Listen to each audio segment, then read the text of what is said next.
嗨，大家好，我是科幻迷布马。春节档上映的《流浪地球2》，相信大家都已经看过，甚至有的朋友都二刷了吧。其实，在电影上映前，我就相信球2的科幻感会不负众望，还做了很多的预设。但没想到，当我坐在影院里的时候，还是被太空电梯给震撼到了。甚至我这边还有个朋友，他3刷球2就是为了看那场太空电梯攻防战。所以今天布马就继续蹭次热，趁此机会和大家唠一唠这个老生常谈却经久不衰的科幻设想——太空电梯。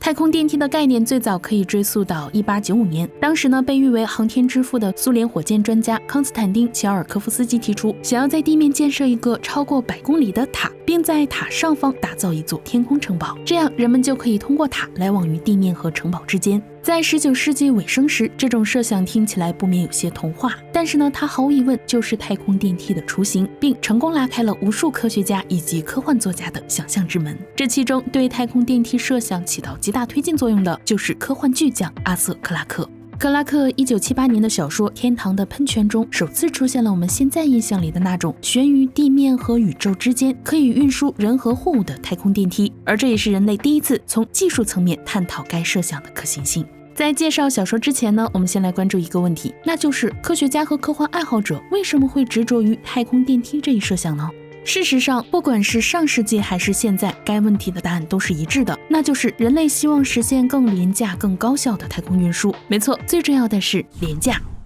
物理学博士布拉德利曾在节目中举过这样一个例子，我们在地面上买一瓶水只要2-3块，但如果想将它送到宇航员手里，就得花费2500美元左右。任何东西，不管它在地球上卖的多便宜，一旦加上中间的交通费，都会变成天价。所以从某种角度来说，人类现在无法实现大规模的太空航行，除了技术限制，很大程度上还受费用影响。但如果我们完成了太空电梯，情况就不同了。不论建造成本，只谈运输费用，太空电梯运送1公斤水只需要几百美元。如果我们有能力建造多部太空电梯，那运输成本还会更低，甚至能低到几美元。到时候不管是人是物，我们都有能力将其大规模的运送进宇宙。所以总结下来，便宜、高效、大规模运输就是太空电梯诞生的初衷。关于这几点，阿瑟·克拉克在小说中也有所阐释。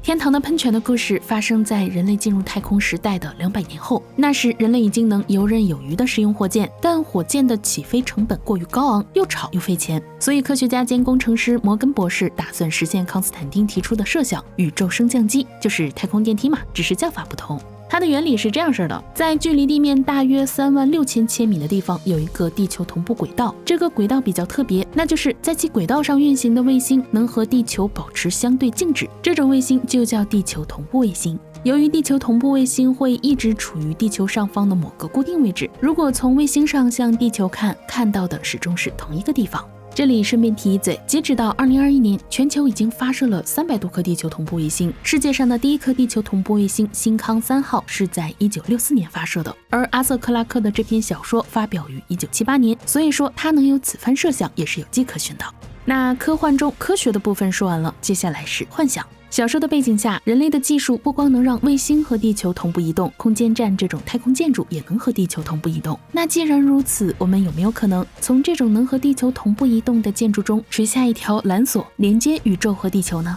原理听着简单，但缆索的材料却成了技术难点。不过幸运是，小说中的科学家们研究出了一种超级纤维，该纤维是钾单基金刚石单晶体，细到几乎看不到，却异常结实，能轻而易举吊起200公斤重物。最重要的是，它能量产。有了超级纤维，摩根意识到宇宙升降机有望实现了。他想的是在地面和地球同步轨道，同时建造不低于4万公里的空间轨道塔。塔由4根相同的管子构成，2根呢供上升用，2根供下降用，中间靠超级纤维连接，再配备宇宙密封舱，就能够对旅客、货物和燃料进行太空运输。小说中，这种宇宙升降机是用廉价电力发动的，而且当密封舱向地球快速降落的时候，它的电动机在起到磁力制动器作用的同时，还能够作为发电机产生电能。这样的话，大部分动力都能被回收，运送1名乘客的成本才几美元，可比火箭划算多了。然而，在开展这样一项伟大工程期间，摩根遇到了无数困难。舆论、宗教、技术难点，每一个都像一座大山拦在摩根面前。为了完成太空电梯，他甚至付出了生命。而直到他离世的100年之后，宇宙升降机才正式竣工。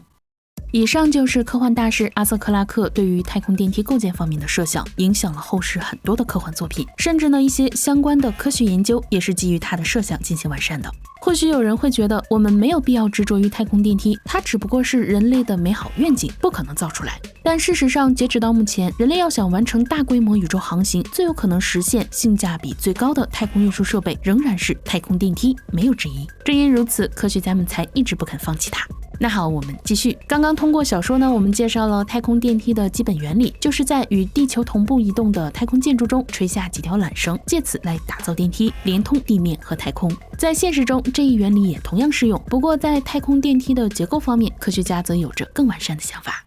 目前有关太空电梯的设想一共有2种，静止型和高速移动型。我们认知中的包括球2中的太空电梯都是静止型。静止型太空电梯有4个重要组成部分，除了刚说的缆绳、太空站、货舱，还有一个叫平衡锤的东西，也就是配重。这个东西要放在地球同步轨道的上面。那平衡锤的作用是什么呢？我物理水平有限，浅薄理解一下，就是一条36000千米的绳子太沉了，这么大的力在下面坠着，绳容易断，这时就需要另一个东西把它往上拽，如此既能将绳子的重量抵消掉，还能保证绳子的重心位于地球同步轨道，而平衡锤就是把绳往上拽的那个东西。说到这儿，我们可以知道，关于太空电梯工程，人类现在是既有原理又有设计，可为什么100年来相关研究依然在原地踏步呢？和小说中一样，现实里的技术难点也出在那条绳上。一根绳36000千米长，自身重量不能太沉不说，还得结实承重，这多少有点为难绳了。目前看来，被认为最有希望成为缆绳材料的是碳纳米管，但很遗憾，该材料眼下一是无法大规模生产，二是呢，科学家们现在能打造出的碳纳米管最长只有半米，跟36000千米还差得太远。或许随着科技发展，碳纳米管还能被造得更长吧。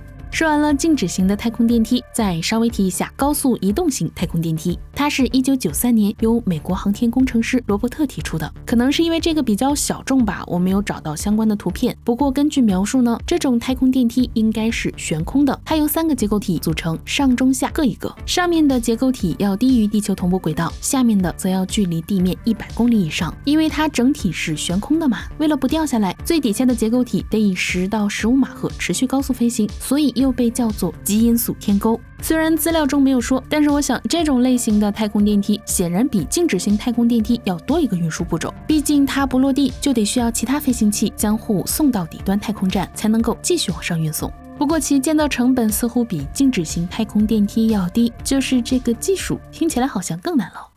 大规模运输、便宜、高效，只要有这3点好处，科学家就不可能完全放弃太空电梯。而在科幻界，太空电梯也是经久不衰的设定，像小说《三体》、动漫《高达》系列都出现过它的身影。不过比起小说和动漫，电影中就很少出现太空电梯了，没办法，毕竟它太难还原。在《流浪地球2》之前呢，我印象中展现过太空电梯场景的电影有2部，一个是《星际探索》，一个是《无形之人》，就是亮相的时间都太短了，有点遗憾。所以当在球2中看到太空电梯的大全景以及完整运输过程的时候，我着实激动了一把。不过和传统的太空电梯相比，球2中的太空电梯有个不太一样的地方，那就是它的货舱好像还是用火箭燃料助推的。如果是这样的话，就有点违背降低成本的初衷了。不知道是不是为了保证画面呈现才选择了燃料助推。但不管怎样，作为科幻迷，能在电影院看到呈现如此完整的太空电梯，就值得我为球2疯狂打 call 了。那么好了，今天的节目就到这里，欢迎关注科幻 fans，咱们下期再见。